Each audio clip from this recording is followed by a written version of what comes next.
Con la hora clave. Recordamos que pueden interactuar con nosotros a través de la etiqueta numeral hora clave. Y le damos la bienvenida a nuestro invitado Carlos Ortiz Bruzual. Carlos es director de la Garza Mora Ediciones, además filósofo y profesor universitario de la UCB. Bienvenido. Gracias, muchas gracias. Y está metido ahora en un tema que es la edición, que bueno, Así como es. todo no es sencillo, ¿no? No es sencillo. Ahora, Carlos, aquí hay cuentos sobre petróleo y resulta muy interesante este libro porque de alguna manera lo vamos a poner aquí por si acaso quieren hacerle aquí acercar la cama. Ok.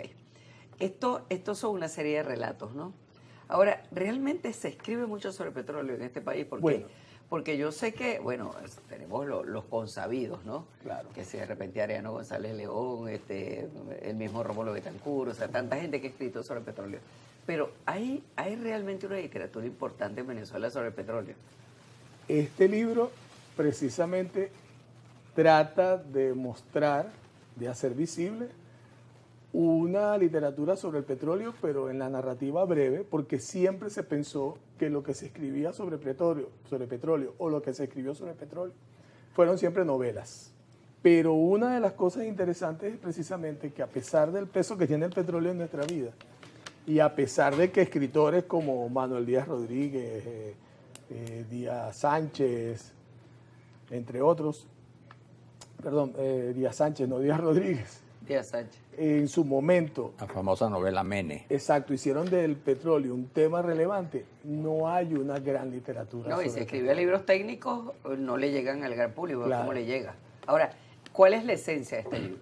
Fundamentalmente, allá hay 25 relatos breves que están compilados en el tiempo de todo el siglo XX y llega hasta el siglo XXI porque el último cuento, que es un cuento breve de Wafi Sali, es de reciente publicación, de reciente aparición.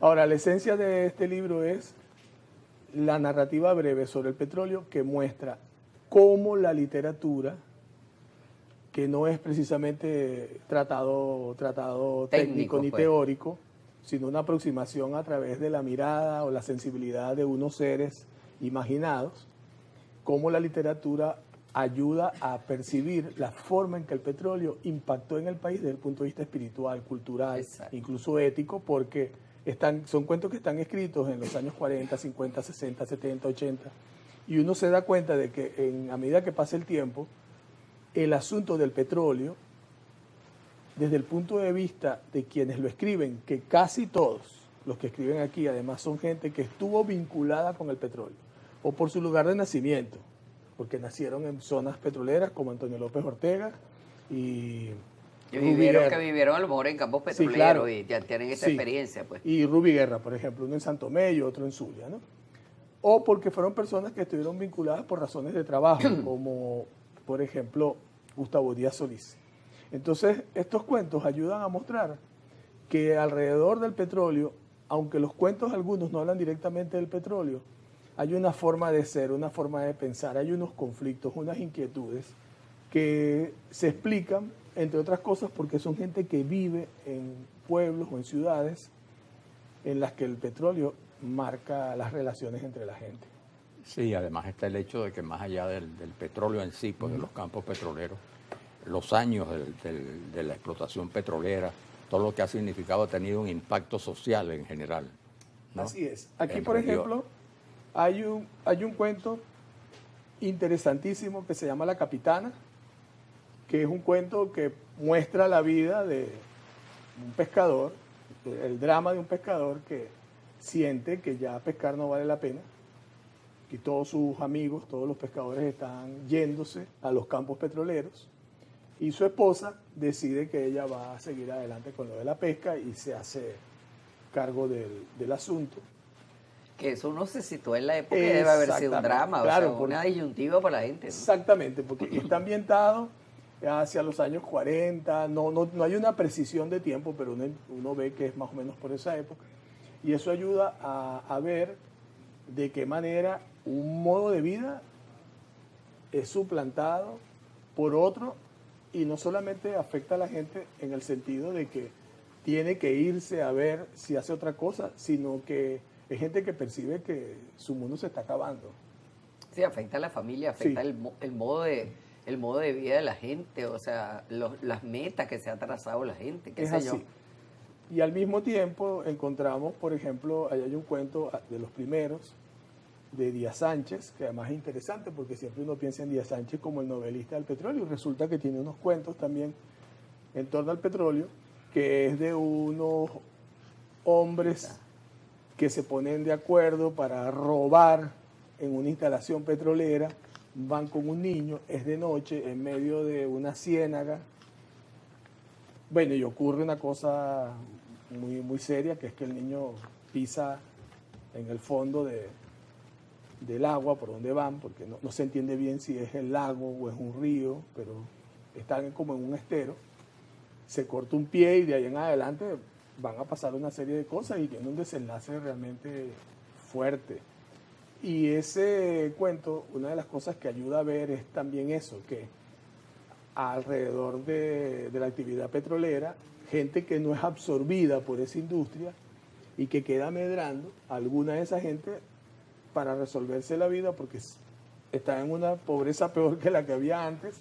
Bueno, lo que les quedan son cosas como esas, actividades marginales, robar a la petrolera para vender unas herramientas. Claro, claro. Pero también hay cuentos escritos por personas que estuvieron vinculadas a la industria.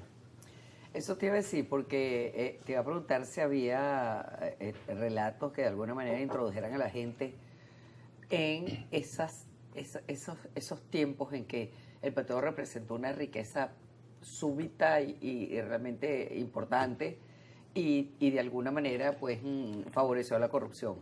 Bueno, ahí hay, en algunos de los cuentos se percibe eso.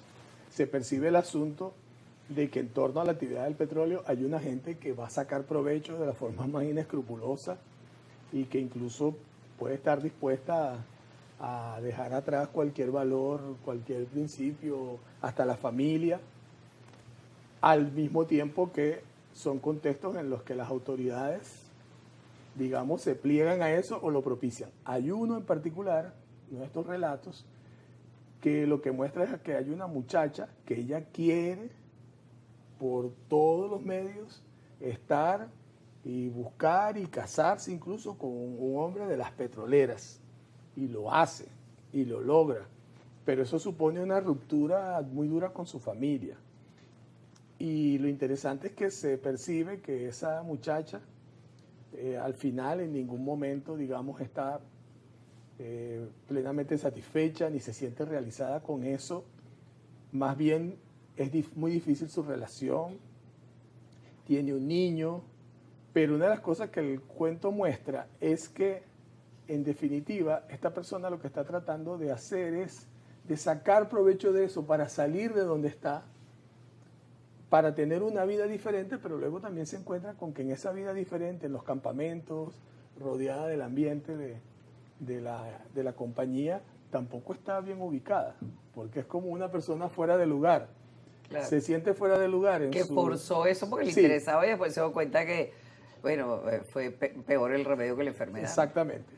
Ahora no me refiero con esto al tema de la industria, que la industria sí fue una industria de mucho prestigio a nivel internacional y que trabajaba con con meritocracia y con mucha honradez, pues, por decirlo de alguna manera. Así que si hay cuentos de la época relacionados con la industria, también reflejarán esta... Los que hay allí, y uno de esos cuentos es de un autor que no era conocido o no aparece, digamos, como en el panorama de la literatura venezolana, que es Daniel Bendaham. Ajá. Es interesante porque nos pone, como quien dice, en la mirada y en la experiencia de alguien que forma parte de la industria y no está en conflictos con la industria, sino que es una persona que se forma dentro de la industria, tiene unas expectativas de superación profesional, de ascenso dentro de la empresa y un tipo de relación con su entorno y con sus compañeros que es muy diferente, realmente contrastante con el relato, por ejemplo, de La Capitana.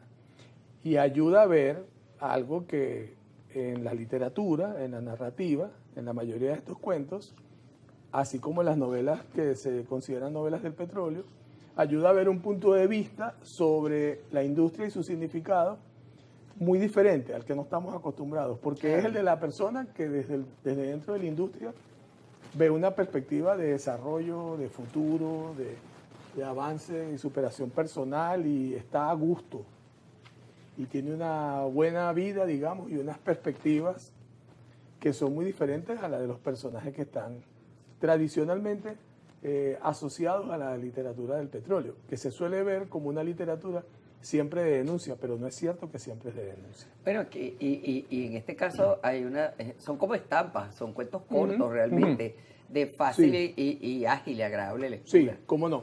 Además de vivencias, ¿no? Del petróleo, de las regiones. Unos sí y otros no. Por ejemplo, ahí hay un cuento muy curioso que se llama El dinosaurio azul, de Orlando Araujo, que ya para mí fue una sorpresa.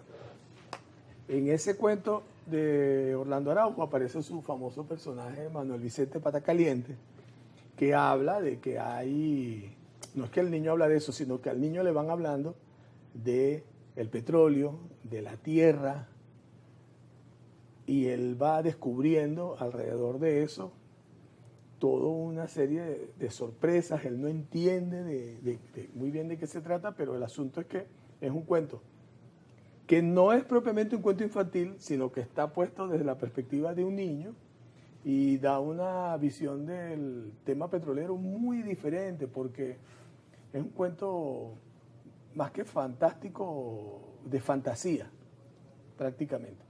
Pero también hay un cuento allí, hay un relato allí de Benito Iradi, que bueno, es un hombre del mundo de la tierra petrolera, porque es del Tigre, que es una suerte de monólogo de un personaje que se va haciendo preguntas y cuestionamientos sobre lo que vive, cómo vive, de sus relaciones, pero no es un cuento en el que tú percibas para nada que hay un ataque, digamos, o es una cosa contra la industria, sino que todo ese mundo interior de ese personaje es como es y tiene las inquietudes que tiene, porque el mundo en el que vive es un mundo que está prácticamente construido no solo por la industria, sino que es como un personaje de campamento.